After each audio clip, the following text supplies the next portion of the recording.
Canadian journalist, a female, was beaten there's a type in there. It's Canadian. Canadian. It's doesn't matter.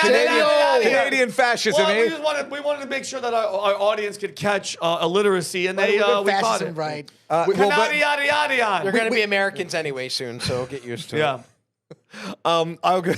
This also has to do with the not so peaceful protests in the street. I'll say this: people play identity politics. There have been the pro-Palestinian, if you want to call them that, or pro-Hamas protests in the street.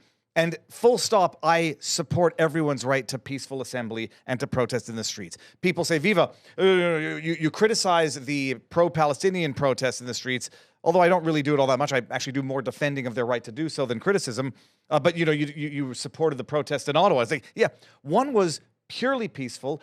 Everyone could walk the streets. No one would get harassed. No one would get assaulted. No one would get paint sprayed on them. And the same cannot be said of the pro-Palestinian protests. For whether or not there's elements within there, journalists go, they get harassed verbally, they get assaulted physically by the crowd. I won't go because I'm not stupid and I'm not asking for trouble by being a very secular member of the Jewish community who enjoys bacon. Oh my goodness. Oh, I love you. I don't go. I'm not, you're asking for trouble and you will get it. And whether or not it's the entire protest that's, will harass, call you, whatever, or physically assault you, or just a small minority that is the useful minority to keep people out, it's the reality of these protests which distinguish them greatly from the Ottawa trucker protest. That being said, Rebel News is a Canadian news outlet. They're amazing. And whether or not you disagree with them on certain issues, and if you agree with someone on everything, you're an idiot, because I disagree with myself from time to time. All the time. They're on site, and there's a reporter. If we're seeing this photo right now, full disclosure, I know Natasha. I'm friends with her. So seeing this is wild, where I know her and I was just testing her. It's like, it's got to be weird seeing your face in the news when you're just an independent journalist who wants to report on the news. They're in Montreal. This is at the Basilica Notre Dame, if I'm not mistaken, the church. But this is a pro-Palestinian. I will not call it a pro-Hamas protest. There are people out there who were at the church protesting? Well, they were at the church doing prayers in the square in front of the church. What prayers? So Muslim people were going to a Christian church to pray outside. They were doing a protest, and then after the protest, they decided to do a prayer in the square in front of the church. You're asking for trouble. You can qualify. You can qualify however you want. Yeah. No, I mean, you're asking. I'm going to say, why were they protesting? This is the protesting Israel, the genocide, what they perceive to be the genocide, and I'm sure that there are very good people in there who sincerely believe that. And mind you, by the way, and mind you, Israel, Palestine, Jewish and Muslims, but they're at a Christian church protesting in Canada. Okay, let me just make sure. Well, this is what happens, by the way. This is what happens when you have unchecked immigration and you allow for the importation of foreign conflict. And there are people who are saying, yes, the decision to pray in front of a church is an act of domination. Do whatever you want. Sort of like the Sikhs and Hindus assassinating each other in Canada. Sort of like the Indians in West Canada saying, now this is our land, Europeans go home. But that's not the point of this. This point is that they're protesting. These journalists go, Natasha Montreal on Twitter, and Alexa Lavoie, or the voice Alexa, because Lavoie in French means the voice. And they're documenting this. They're getting verbally harassed. They, in fact, routinely get assaulted, not punched in the face, but like spray stuffed on them, which is assault, because you don't know if it's acid or paint. Yeah, or urine. They're getting verbally abused, harassed at this protest here. The cops do nothing. But at one point, the cops decide to remove the journalists because, they can't have journalists. They're the only ones with the audacity to go. CBC News, not to be seen. Of course Nobody not. wants to document negatively on the pro-Palestinian protests. They go, and the cops say, no, you guys are going to leave. You guys are instigating by your presence. This is independent journalists in Montreal. If we can bring this picture up right now. This is, go to the one with the cop who's touching a woman in a very biblical, familiar manner that I say you don't touch any woman unless she's your wife. And I made a joke that, this is How's he touching her? Both hands are on her hips. Now, this is a screen grab from the video where he's like pushing her away, but pushing her from the hips. You don't touch. Yeah. She's not under arrest at this point. She's not being detained at this point. You just got some crime. You got. My reflex is to back the blue, but not all the time. You got some disgusting coward of an officer who, instead of making sure the protesters don't harass the journalist, decides to displace the journalist by putting his hands on her hips. She then takes his hand off her hip And if we can play the video, and I swear to you, I said, this is Alexa Lavoie's footage. I said, I'm gonna put this on as much blast as humanly possible, and I'm gonna shame some Canadian politicians for being a bunch of filthy cowards and keeping their mouths shut when they should be speaking out against this. Watch what happens. No, you won't believe it. She's a freaking chick, bro. Wow. And what is this? This is in response to her covering. This is her. Listen to them cheer. The crowd is cheering. Yeah, what do you think these guys They're slamming her face and shoulder. Look at this. The crowd's, yay, beat the shit out of the woman. Yeah. Oh, you think guys that are wearing fucking three guys? terrorist You got scarves three are guys fucking now. caring about a girl? Oh. Look at her pulling her arms. Hey, wait, is that a knee on her neck or upper Look at her back? trying to break her arm, dude. Should they hospitalize Well, that her? must be because she's black that knee is on her back. No. She's Look at not. this. She's white. Three cops. He's kneeing the shit out of her. And then you got two more. And her face and shoulder are. There's a fourth cop. There's a fifth cop. This is an they're independent breaking her journalist. fucking arm. And then you can hear. I mean, you might not be able to hear it, but he Does says, she have a weapon? Nothing. Is she on drugs? she's a known journalist. Is there any threat to the public? Zero. But you hear the cop saying voie de fait, which in French means assault. I was like, this, by the way, this video was out before we knew what, led to this. They say assault, and I'm like, I know Natasha. Should she slap a cop? I mean, conceivably, if he called her a whore or something, I don't know. But the assault was when she took the cop's hand off her hips. Of her, which she has no right to touch her. And this is what happened in Montreal. She was hospitalized. She's out. She was criminally charged, by the way.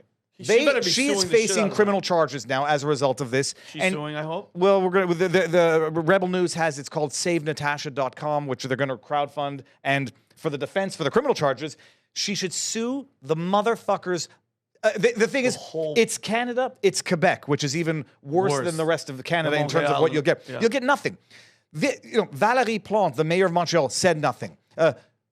Freaking Mark Carney, the anointed Prime Minister of Canada, said nothing. Of course he said nothing because he likes the cops doing his dirty work for him. How about Pierre Poilievre? Hey, Pierre, now would be a good time to say something. Find your political sack and say something. They said nothing. My boy Maxime. Maxime Bernier said something. Maxime Bernier tweeted out. But Pierre Poilievre is the man who hurries up and says nothing. He's a beta, bro. In the face of the most egregious violations on earth. Montreal police, by the way, have a terrible reputation. This is disgusting. They're Montreal, shocked. historically, they're very trigger happy. You could look up some police shootings, infamous police shootings out of Quebec.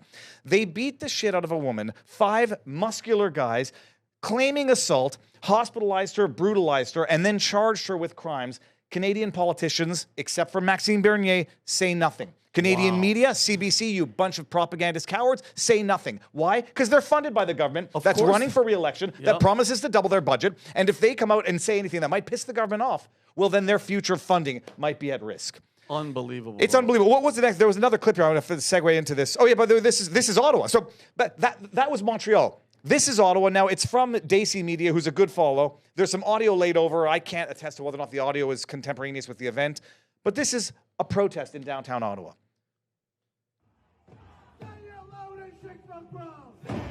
So, when the Ottawa trucker protests were there, admittedly it went on for longer. They called it a right-wing extremist, fascist, Islamophobic, anti-Semitic, homophobic protest. This is what's going on across Canada. The police do nothing to rein in these protests to make sure that it doesn't lead to harassment, assaults, as we've seen repeatedly. And they do nothing in that sense, but they go out and beat the shit out of a female journalist claiming assault. I mean, someone needs to go to jail over that, but nothing's going to happen. Dude, does it ever work?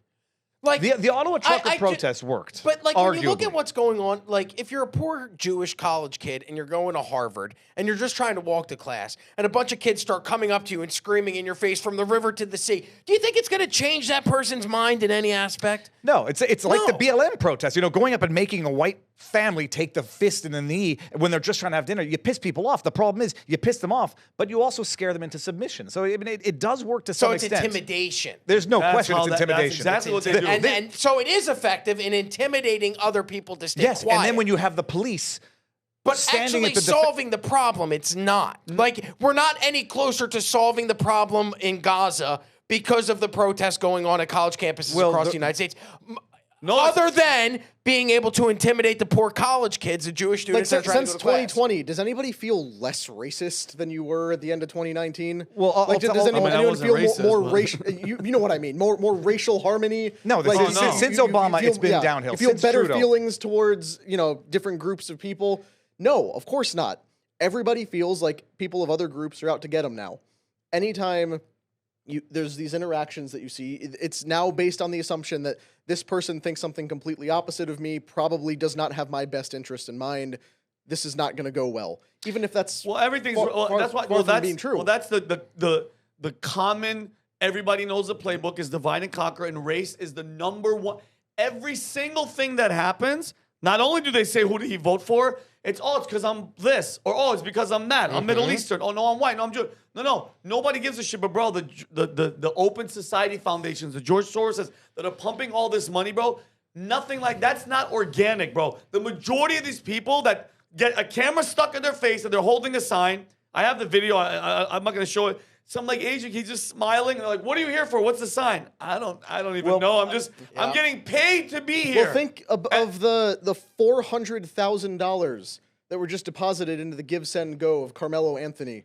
Yeah, they for just his bought a legal- house. Why- I don't know. I don't know if they bought the house. From what I'm reading they're now, going to, the New York Post allegedly. is saying they're renting the home, and the neighbors in the upscale community that they're renting are now saying that they've bought new vehicles because the vehicles have paper tags on them that have an expiration. Is that why? Like, how is that not insane? If it was the other, if that was a white family whose son stabbed the black kid. And then they started to Give, Send, Go, and then bought what would have happened and rented a house, and then started buying cars. If it was reversed, the family of the victim in this hypothetical scenario, the black family, would have also started to Give, Send, Go and made that same amount of money off of it. But let's stop talking about this. Is shocking, Viva. It's disgusting. Well, it's this. I was going to How say. can we help? Well, the help awareness, but on the one hand, by the way, one of the top comment or one of the comments on the Give, Send, Go for Carmelo was, "In my day, I would have had to get up and say nothing. God bless you, Carmelo." Like this is it's sick.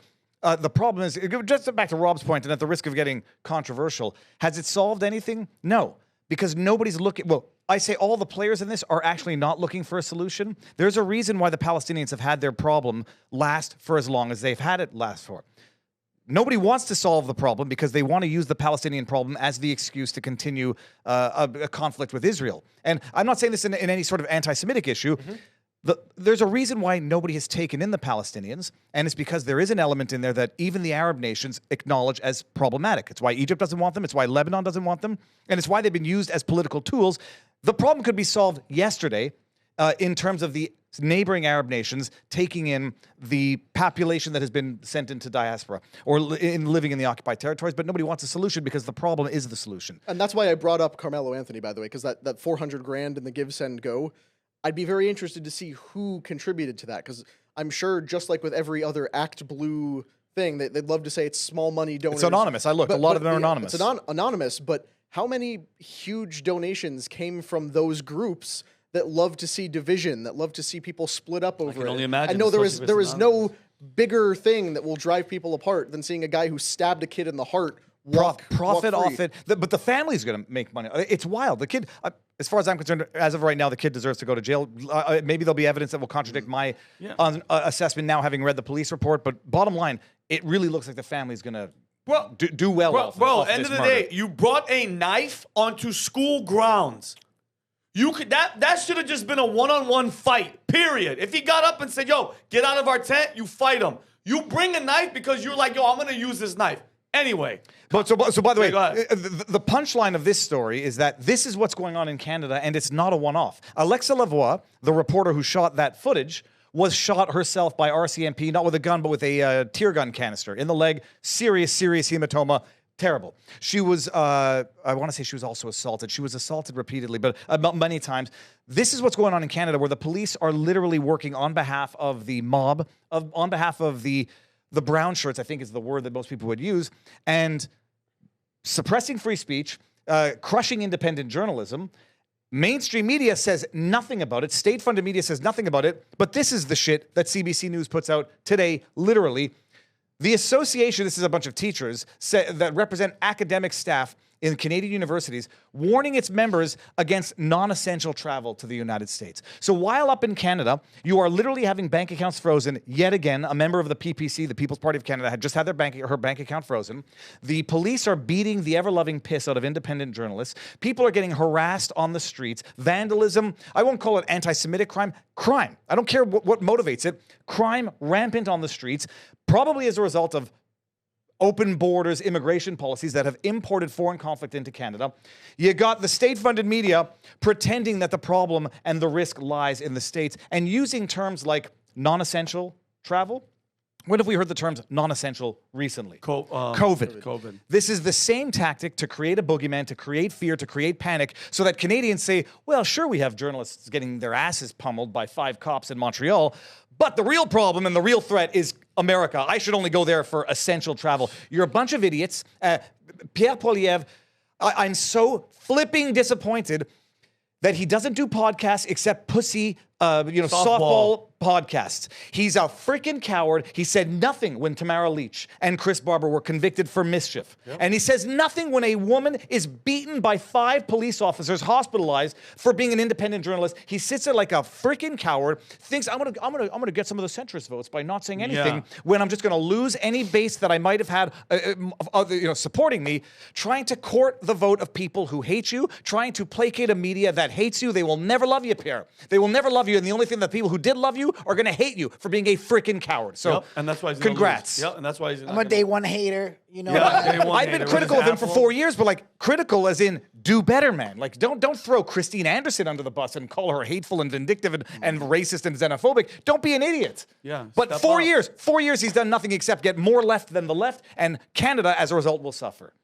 Loser. That's why you never budge. You give them an inch. That's it. I say it's not even a question of budging out of stubbornness. If you make a mistake, you admit it, but you don't compromise on your morals, thinking that by doing so you're going to somehow get the support of people with no morals. Congrats, you got cops beating the living. I can't get her. Natasha, I know her. And now she wants to have her face on the news as the woman pummeled by cops and then facing criminal charges. This is Canada. It's insane. Would they charge her with assault? It was assault on probably an officer. So on top of that, now she is in addition to being treated the way she was. Now she is police record. Yes, she hits police officers. It's a cop, which is that a felony? It's a misdemeanor. Well, no, it's not a misdemeanor. No, I'm sure it's a felony in Quebec, but it's I'm sure they'll find a way to make it as harsh a crime as an independent journalist. Will it affect credentials just facing the charges? Will CBC News come out and say police beater Natasha? Yep, is down. And but that's what's going on. Just understand it, people. Put it on blast. Alexa Lavoie is putting out the report, which is going to have the full thing. It's amazing. So Rebel News, Alexa, and Natasha, guys, I don't heal know up. about great, dude. I agree with you 100%. I think somebody, especially Pierre, step the hell up, bro. Step the hell up. 2 weeks. It's on Not camera. even 2 weeks. 12 days. 12 days to say I'm not a political pussy. Yeah, that's all. Yeah, you got. He's always been. He never had a job. Yeah, never had a formal. Pierre never had a job. He went apples. from being a cuck to apples. being in politics. No, he's got a good life story. He was adopted by 2 parents. His 16-year-old mother chose not to have an abortion, chose to raise the kid. Chose to put the kid up for adoption, and then had another brother a couple years later, had to put that one up for adoption as well. So they grew up together, Pierre and his brother. But my goodness, I mean, banking on the fact that they're going to vote for me because the alternative is Mark Carney. Well, congrats. A lot of new NDP and Liberals are going to say, why would I vote for Pierre when there's no difference? I'll just vote for Carney again. Congrats on making yourself indistinguishable from the enemy. Don't laugh at Canadian politics. You know what, Rob? I don't like your attitude. Get the hell out. Fine. Get out. Fine. No, I will stand up for justice. This is wrong. This is wrong, Vinny. Shove it up your polite ass. Get the hell out of here, you jerk. All right. No, I don't like the fact that he's anti-freaking Canada, you jerk. Flip it and then put that shit back, you ass. So if you like this clip, click right here. And if you want to see more like it, click right here. Stay angry, Patriots.